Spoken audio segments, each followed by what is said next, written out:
नमस्कार, स्वागत है आप सभी का एपेक्स न्यूज इंडिया पर। मैं हूं आपके साथ अब्दुल करीम। खबरों की शुरुआत करेंगे, लेकिन नजर पहले इस वक्त की हेडलाइंस पर, उसके बाद आपको हम बताते हैं उत्तर प्रदेश की तमाम बड़ी खबरें।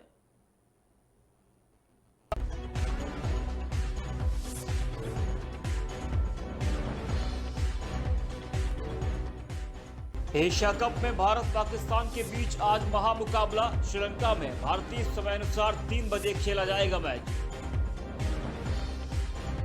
घोसी उपचुनाव में बीजेपी प्रत्याशी दारा सिंह चौहान के लिए प्रचार करेंगे सीएम योगी। दोपहर 2 बजे मुख्यमंत्री योगी आदित्यनाथ पहुंचेंगे घोसी। सांसद कौशल किशोर के घर हुई हत्या में हुआ बड़ा खुलासा। जुए के पैसे को लेकर हुई थी विनय श्रीवास्तव की हत्या। आरोपियों को पुलिस ने किया गिरफ्तार।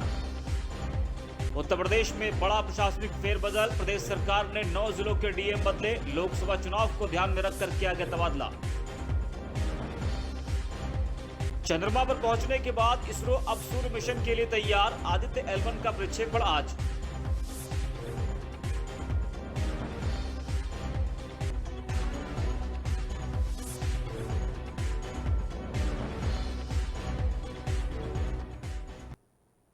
तो चलिए शुरुआत करते हैं यूपी सेंट्रल की। खबर रायबरेली से है, जहां शराब से लदा ट्रक अनियंत्रित होकर खाई में पलट गया, जिसके बाद ट्रक पर लदी सैकड़ों शराब की पेटियां पानी में बह गई। बता दें कि ट्रक गोरखपुर से फतेहपुर शराब लेकर जा रहा था, तभी यह हादसा हुआ। ट्रक चालक और क्लीनर ने ट्रक से निकलकर किसी तरह अपनी जान बचाई। सूचना मिलते ही पुलिस और आबकारी टीम मौके पर पहुंची। वहीं पुलिस और आबकारी टीम ने बची हुई शराब की पेटियों को दूसरे वाहन पर लोड कराया। यह हादसा रायबरेली के शिवगढ़ थाना क्षेत्र के बांदा बहराइच हाईवे पर अल्पी खेड़ा मजरे रानी खेड़ा के पास हुआ है। तो रायबरेली से खबर आपको बता रहे, जहां एक ट्रक पलट गया है और उस ट्रक में शराब लदी थी, लेकिन राहत की बात यह है कि ट्रक ड्राइवर और क्लीनर ने अपनी जान बचाई किसी तरीके से। आबकारी विभाग की टीम और पुलिस पहुंची, उसके बाद शराब की पेटियों को दूसरे वाहन में लोड किया गया।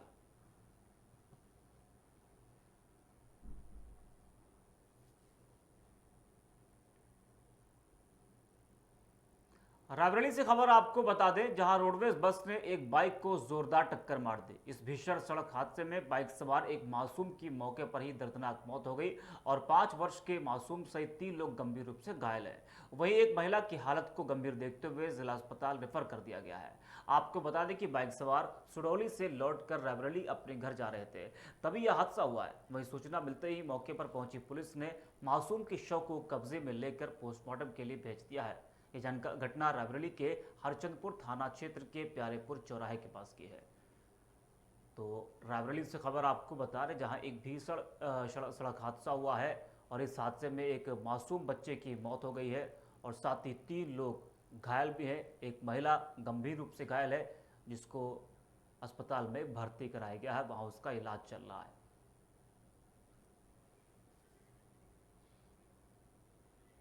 बढ़ते हैं अगली खबर की तरफ। गोंडा से खबर है, जहां कोतवाली देहात क्षेत्र के सरैया चौबे गांव में हथियारों से लैस दर्जन भर दबंगों ने एक युवक के घर में घुसकर हमला कर दिया। हमले में पूरे परिवार को गंभीर चोटें आई। वहीं इस घटना के बाद पुलिस ने आरोपियों के खिलाफ रिपोर्ट दर्ज की थी, लेकिन आरोपियों पर पुलिस द्वारा कोई कार्रवाई नहीं की गई है, जिसको लेकर अब दबंगों की ओर से आए दिन पीड़ित परिवार को धमकाया जा रहा है। वहीं दर्जनों ग्रामीणों ने एसपी कार्यालय पहुंचकर कोतवाली पुलिस पर कार्रवाई न करने की शिकायत करते हुए प्रार्थना पत्र सौंपा है और आरोपियों की गिरफ्तारी की मांग की है। गुरुवार देर शाम सरैया चौबे गांव में हथियारों से लैस दर्जन भर दबंगों ने गोली मिश्रा के घर में घुसकर हमला कर दिया था। हमले में गोली मिश्रा, उसकी पत्नी किरण और मासूम अहम लहूलुहान हो गया था और उसे गंभीर चोटें आई थी। तो गोंडा से खबर आपको बता रहे, जहां हमलावरों ने एक परिवार पर जमकर हमला किया, उसमें कई लोग घायल हो गए। इसकी शिकायत पुलिस में की गई, लेकिन पुलिस ने कोई कार्रवाई नहीं की और जिसको लेकर ग्रामीणों में आक्रोश है।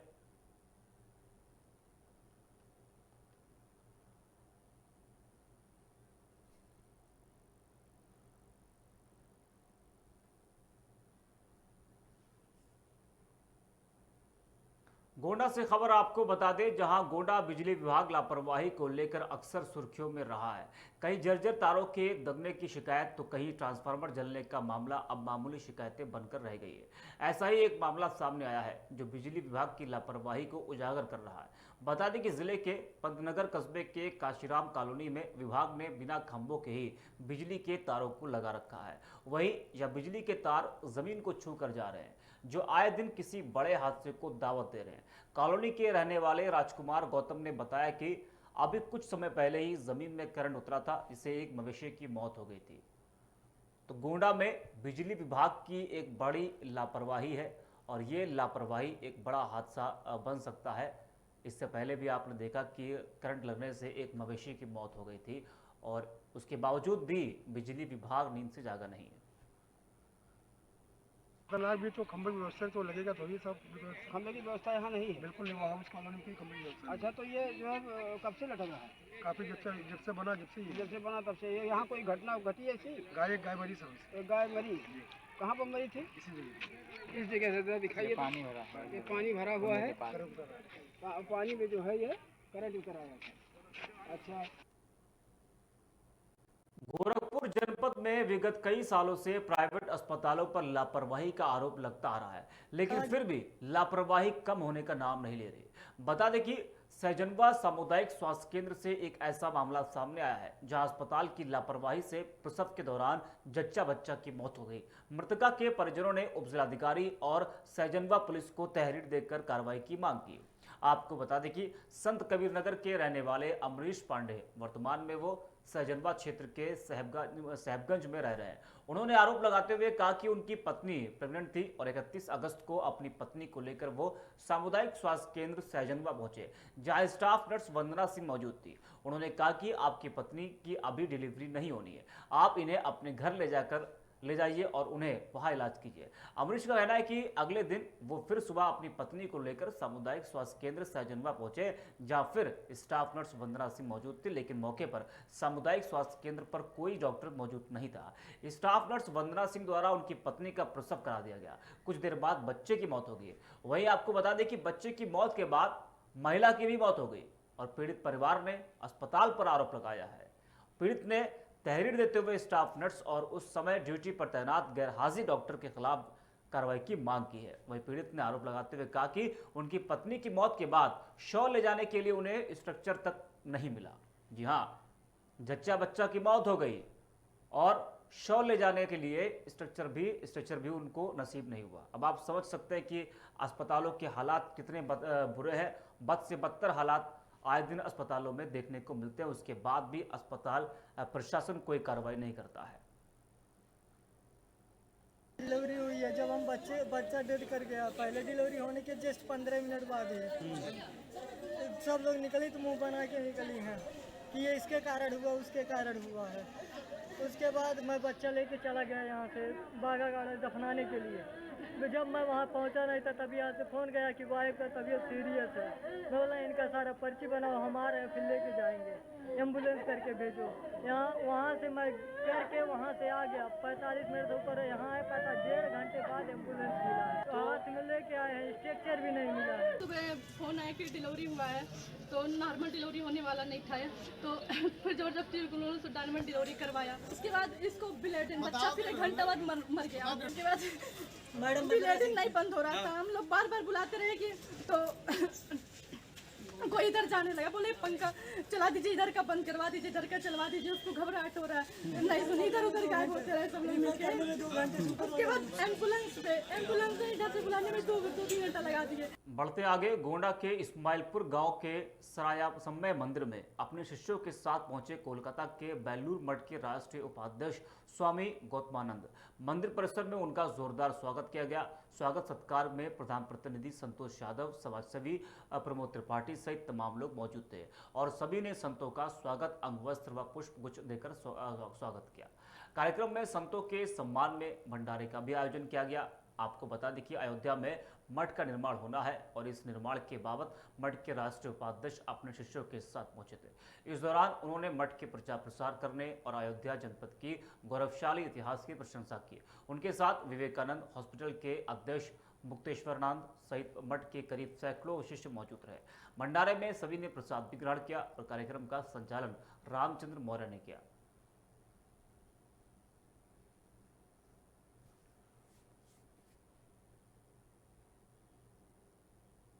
और यहाँ वक्त हो चला एक छोटे से ब्रेक का। ब्रेक के बाद जल्द हाजिर होंगे, आप कहीं मत जाइएगा।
ब्रेक के बाद स्वागत है आप सभी का। बढ़ते हैं खबरों की तरफ। सीएम योगी आदित्यनाथ आज मऊ की घोसी विधानसभा क्षेत्र में चुनावी जनसभा को संबोधित करने पहुंच रहे। सीएम के आगमन के मद्देनजर प्रशासन ने चाक चौबंद व्यवस्था की है। अपर पुलिस महानिदेशक वाराणसी जोन रामकुमार के साथ पुलिस महानिरीक्षक आजमगढ़ मंडल अखिलेश कुमार ने कार्यक्रम स्थल का निरीक्षण किया। वहीं वीवीआईपी सुरक्षा ड्यूटी में लगे समस्त सुरक्षाकर्मियों को आवश्यक दिशा निर्देश भी दिए गए। इस दौरान डीएम अरुण कुमार के साथ पुलिस अधीक्षक अविनाश पांडे समेत सभी संबंधित अधिकारी मौके पर उपस्थित रहे। बता दें कि घोसी उपचुनाव 5 सितंबर को होने हैं और यहां से बीजेपी ने दारा सिंह चौहान को अपना उम्मीदवार बनाया है। सीएम योगी घोसी में दारा सिंह चौहान का प्रचार करने पहुंचे हैं। पिछले कई दिनों से उत्तर प्रदेश के दोनों उप मुख्यमंत्री घोसी विधानसभा के विभिन्न क्षेत्रों में जनसंपर्क कर रहे हैं। उपचुनाव से संबंधित विभिन्न कार्यक्रमों में उपस्थित होकर स्थानीय लोगों से चुनावी चर्चाएं भी हो रही हैं। आज लगभग 2 बजे घोसी विधानसभा क्षेत्र के अंतर्गत चीनी मिल के मैदान में मुख्यमंत्री योगी आदित्यनाथ का आगमन होना है। इसको लेकर भारतीय जनता पार्टी के कार्यकर्ता और पदाधिकारी समेत योगी के समर्थकों ने कमर कस ली है। जिला प्रशासन भी सीएम के कार्यक्रम को लेकर काफी अलर्ट है और पुलिस महकमे के अधिकारी भी लगातार कार्यक्रम स्थल पर डटे हैं। तो भाजपा प्रत्याशी दारा सिंह चौहान के प्रचार के लिए मुख्यमंत्री योगी आदित्यनाथ आज मऊ की घोसी विधानसभा में जाएंगे। वहां पर भाजपा प्रत्याशी दारा सिंह चौहान के लिए प्रचार करेंगे। लगातार आप देख रहे हैं किस तरीके से बीजेपी के तमाम बड़े नेता इस वक्त घोसी में डेरा जमाए हुए हैं। 2 डिप्टी सीएम लगे हैं और कई मंत्री लगातार प्रचार कर रहे हैं। उसके बाद अब मुख्यमंत्री योगी आदित्यनाथ घोसी में दारा सिंह चौहान के लिए प्रचार करेंगे।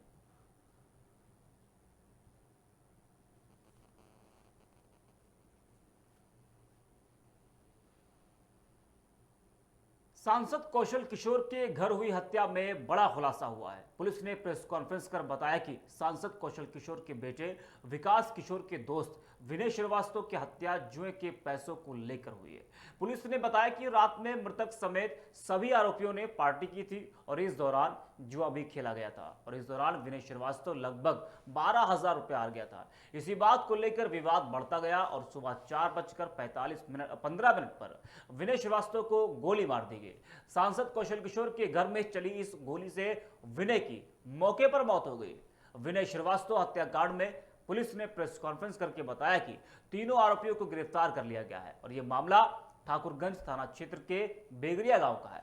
विनय श्रीवास्तव के परिजनों ने लिखित तहरीर दी है और जिसमें उन्होंने आरोप लगाया कि विनय की मौत केंद्रीय मंत्री कौशल किशोर के पुत्र विकास किशोर की पिस्टल से हुई है। बताया जा रहा है कि विनय श्रीवास्तव केंद्रीय मंत्री के बेटे का करीबी था और इस मामले में पुलिस ने खुलासा किया कि घटनास्थल से वारदात में प्रयुक्त पिस्टल और एक खोखा कारतूस फॉरेंसिक टीम ने बरामद किया।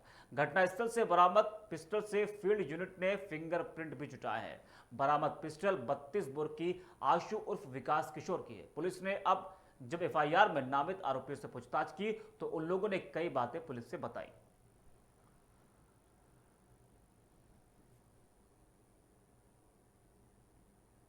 यूपी में इन दिनों बारिश न होने से गर्मी बढ़ती जा रही है। बीते कई दिनों से प्रदेश में कहीं भी मूसलाधार बारिश नहीं हुई है, जिससे तापमान लगातार बढ़ता जा रहा है। दिन के समय काफी तेज धूप भी निकल रही है। वहीं आने वाले दिनों में भी कहीं भी तेज बारिश होने की संभावना न के बराबर है।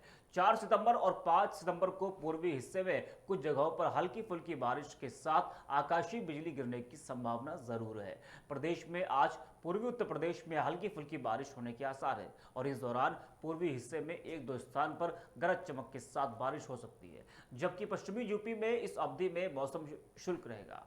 जी हां, वहीं 3 सितंबर को भी पश्चिमी यूपी में मौसम पूरी तरह से साफ रहने की संभावनाएं बन रही है और इस दौरान पूर्वी यूपी में कुछ जगहों पर चुटपुट बारिश गरज चमक के साथ हो सकती है। इसके साथ ही 4 सितंबर को पूर्वी यूपी में बीते दिनों की अपेक्षा इस दिन ज्यादा क्षेत्रों में गरज चमक के साथ बारिश हो सकती है। साथ ही पूर्वी यूपी में बादल गरजने और आकाशीय बिजली गिरने की भी संभावना है। वहीं 5 सितंबर को कई दिन से पड़े सूखे पर बारिश की बूंदें बहुत हद तक गर्मी से निजात दिलाएंगी। इस अवधि में पश्चिमी यूपी में 1-2 स्थान पर बारिश की संभावनाएं जताई जा रही है, जबकि पूर्वी यूपी में इस दौरान कुछ स्थानों पर बारिश होने की उम्मीद है।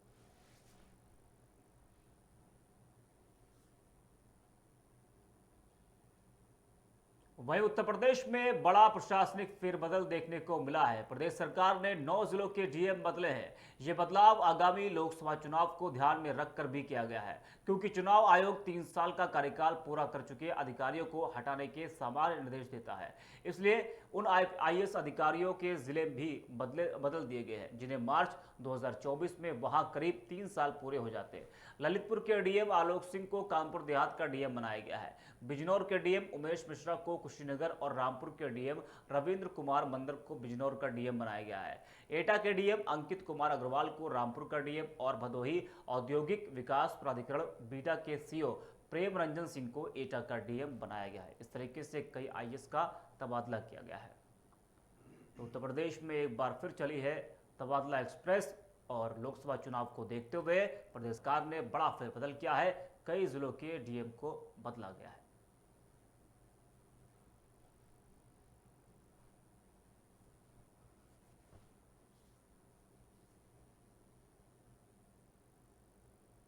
तो फिलहाल के लिए खबरों में बस इतना ही। देश और दुनिया की तमाम बड़ी खबरों के लिए आप बने रहिए एपेक्स न्यूज़ इंडिया के साथ।